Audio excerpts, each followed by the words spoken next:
What's going on, guys? I was gonna make another episode of Movies of the Month to bring in March, but then I realized I've done reviews for everything I've seen in February, all except for one thing: the Harley Quinn show.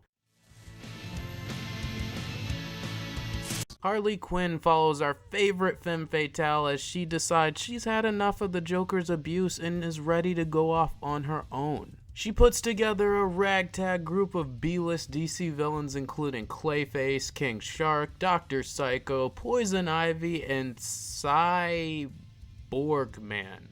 I can't make this crap up. Anyway, she puts this team together in order to become a respected member of Gotham's criminal underbelly, gain acceptance to the Legion of Doom, and of course shove all that success right in her ex-boyfriend's face. Now I know what you're all thinking, isn't that basically the exact same plot of Birds of Prey? Well, yes and no. Both stories feature Harley setting out from the Joker's clutches in order to make a name for herself, but this show does that same emancipation storyline 1,000 times better. And it starts with the characters. Apart from its insane violence and witty humor, the Harley Quinn show actually goes out of its way to ensure the audience fully understands and empathizes with Harley. And it does this by showing parts of her backstory that I've never seen before in any other movie or TV show. Her wants, her needs, and her personality are all fully realized by the fantastic writing of series creator Justin Halpern and the spot-on voice performance of Kaylee Cuoco. You can definitely hear her taking inspiration from the best iterations of the character, delivering a voice that's just the perfect blend of Arlene Sorkin, Tara Strong, and even Margot Robbie that still manages to feel fresh and definitive. You don't just hear a carbon copy or cheap imitation of Harley, you just hear Harley. In fact, the voice cast as a whole is absolutely incredible. I found myself bursting into laughter at even the most minor lines from side characters just due to how wacky and zany and colorful the delivery was. From Alan Tudyk's aloof and dismissive take on Joker to James Adonian's hilarious portrayal of Bane to freaking J.B. Smoove as Frank the Potted Plant, this show pulls no comedic punches. I especially liked Lake Bell's more modern, cool girl take on Poison Ivy. Her relationship as best friends with Harley serves as the emotional core of the show, and it actually turns out to be pretty touching and heartwarming at times. It also makes for some pretty great comedy, with Poison Ivy acting as the toned-down, good cop voice of reason to balance out Harley's more impulsive and outrageous persona.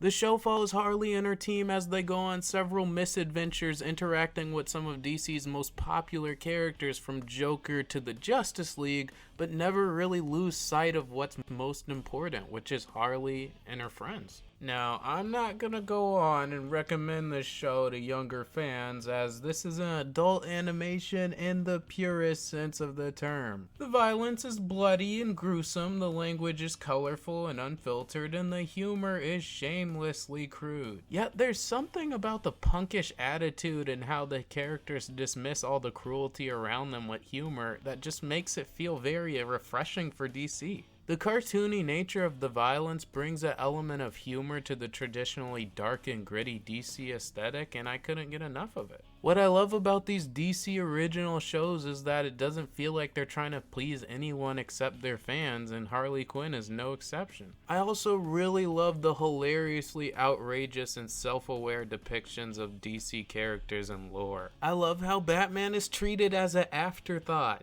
Yes, the Batman. Let me break it down. The main plot of several episodes involve Harley and her crew pulling off a heist or some other intricate crime to get the Legion of Doom's attention. As an audience member, you're on Harley's side, so when Batman comes in to crash the party, he's just as much of a nuisance to you as he is to Harley, which is genius. And it's not just like that for Batman.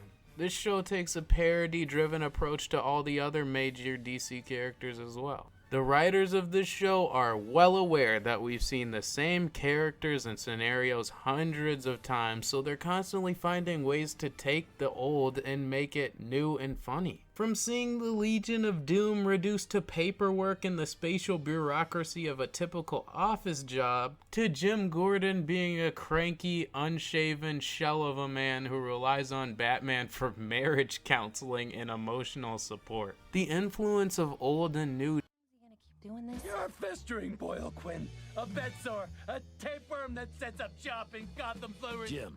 Alright. Influence of old and new depictions of these characters can even be seen in the smallest things like Harley's design, mixing the original red and black from the animated series and beyond to the red and blue pigtails from Suicide Squad. Details like this show me that the creators care about what they're making, and I absolutely love that. Of course, not everything about the show is perfect. Sometimes I wish the emotional moments would cook a little bit longer, but this show has a Marvel-like reliance on bathos, which is undercutting a serious moment with a joke. It kinda made some episodes feel tonally unbalanced. The black comedy mix of violence and humor doesn't always mesh the way they'd like it to, and the Lego Batman style of rapid-fire joke after joke after joke left me quite exhausted after every episode. It's not really a shot against the quality of this show, but it really sucks that this is exclusively on the DC subscription service. This is quality stuff, and I want as many people to be able to see it as possible without shilling out another $7.99 every month. Still, it's not the worst deal out there considering how much content as far as movies and TV and even comic books is offered.